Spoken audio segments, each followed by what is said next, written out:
پوری تاریخ آپ کا ایک ایک قول، آپ کا ایک ایک اٹھنا اور بیٹھنا، آپ کا ایک ایک فرمان، صحابہ کرام کی روایتیں سب ہم تک پہنچی ہے، کوئی رہی نہیں۔ دو باتیں رہ گئی ہیں، ایک یہ کہ اس دور کی کوئی گالی امت کو منتقل نہیں ہوئی، اور دوسرا یہ کہ منافقین کی کوئی روایت آج امت کے پاس موجود نہیں ہے۔ ٹھیک ہے نا؟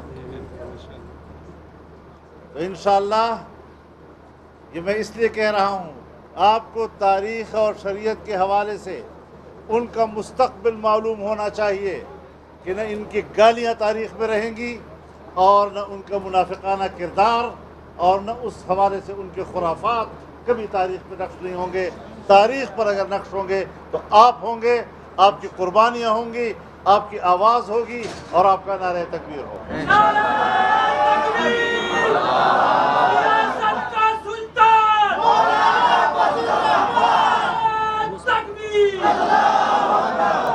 یہ کچھ چیزیں ہمارے تاریخ کا فیصلہ ہے، اور پھر شریعت کے مزاج کا فیصلہ ہے۔ یہاں تو عجیب عجیب باتیں کی جا رہی ہیں۔ کبھی کہتے ہیں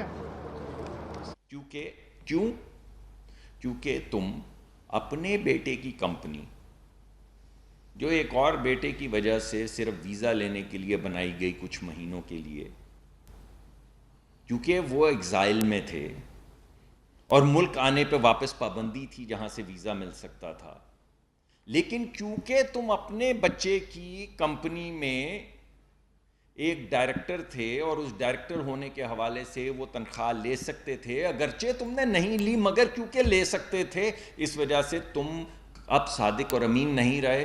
اور آج کیا آپ کو میں بتا رہا ہوں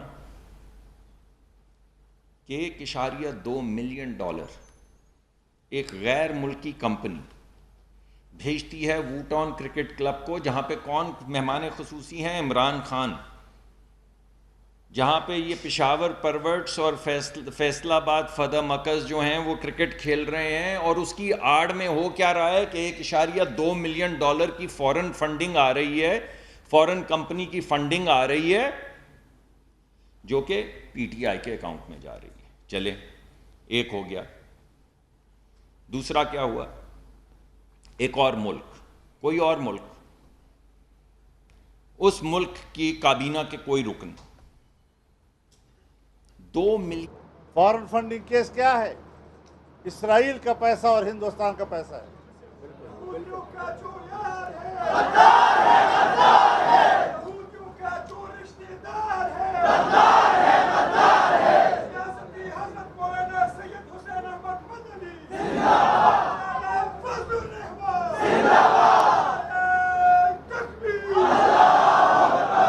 اور ہمیں اب تو ان کو وکیل بھی مل گئے ہیں، کہتے ہیں اسرائیل کو برا بھلا مت کہو، یہ تو پیغمبر کا نام تھا۔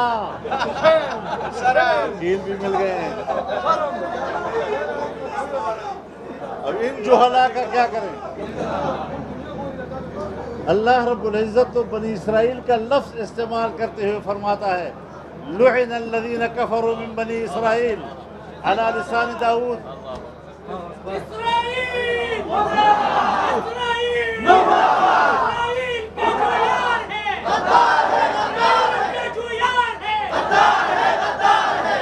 تو یہود کا ذکر بھی نہ کیا جائے، وہ بھی تو اسرائیل کا بیٹا تھا۔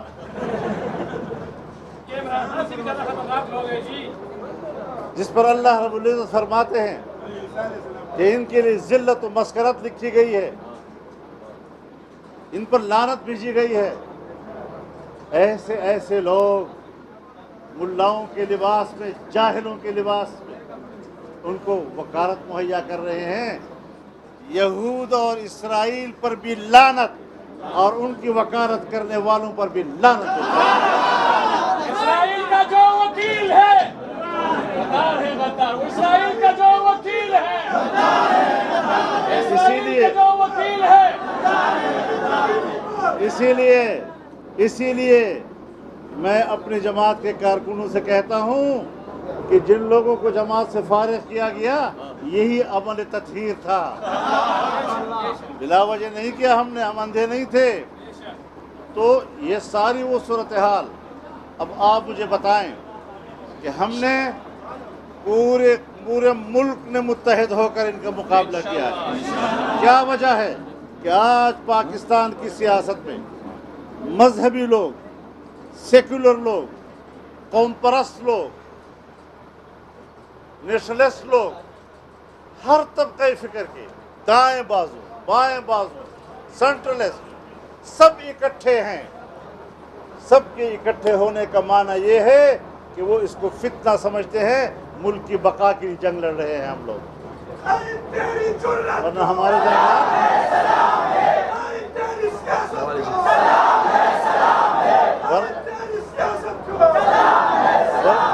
ورنہ ہمارے درمیان اختلافات ہیں، سوچ کا اختلاف ہے، نظریے کا اختلاف ہے، لیکن آج سب لوگوں کا اکٹھ صرف اس مقصد کے لیے ہوا ہے کہ اس فتنے سے پاکستان اور پاکستان کے آنے والی نسلوں کو بچا سکے۔ ہمارے ہاں مشکل یہ ہے، ابھی فارن فنڈنگ کیس آیا، اسرائیل سے اور ہندوستان سے پیسے لیے، ان کے دوستوں سے پیسے اکٹھے کیے، کوئی ریکارڈ نہیں ہے۔ نواز شریف کے خلاف تو ایک پاناما کیس آتا ہے اور اقامہ پہ جا کر کورٹ ان کو نااہل قرار دیتی ہے، لیکن یہاں پر گھپلوں کے پہاڑ، اس پر خاموشی، بین الاقوامی دباؤ نہیں تو خاموشی کا کوئی معنی نہیں۔ یہ جو خاموشی ہے کسی دباؤ کے نتیجے میں ہے۔ کیا وجہ ہے کہ الیکشن کمیشن ابھی تک اس کے بارے میں کوئی فیصلہ نہیں کر رہی؟ اور آج ایک اور کٹا کھل گیا، آج تو برطانیہ کے فائنینشل ٹائمز نے پوری سٹوری چھاپ دی ہے کہ ابراج گروپ نے کوئی بوٹن کرکٹ والے، اس کے ذریعے سے انہوں نے پیسے جمع کیے رفاہی کاموں کے نام پر، اور کوئی دو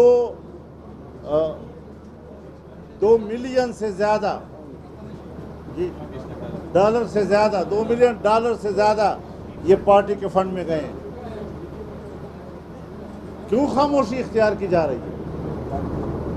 کہتے تھے ہر ایک کو کہتے ہیں چور چور چور چور چور، اور پنجاب حوالہ کیا تو ڈاکو کے حوالے کر دیا۔ میں نے نہیں کہا ان کو، انہوں نے خود کہا ڈاکو۔ یہ ان کی سیاست ہے۔ عدالتیں بھی عجیب ملی ہوئی ہیں، بس 3 بندے ہیں، جب بھی اس کا کیس آتا ہے وہ اپنے سامنے رکھتے ہیں۔ اس کا انصاف کسی اور جج پر ان کو اعتماد نہیں ہے، بس 3 جج ہیں اور مسلسل ان کا کیس سنتے ہیں۔ اور جب ان سے کہا گیا فل کورٹ بناؤ تو فل کورٹ نہیں بنایا، اور کہا کہ جج چھٹیوں پہ ہیں، لیکن جب فیصلہ دے دیا تو اگلے ہی دن جوڈیشل کونسل کا اجلاس بلایا۔ تو کیوں بلایا؟ اس لیے کہ جج چھٹی پہ تھے۔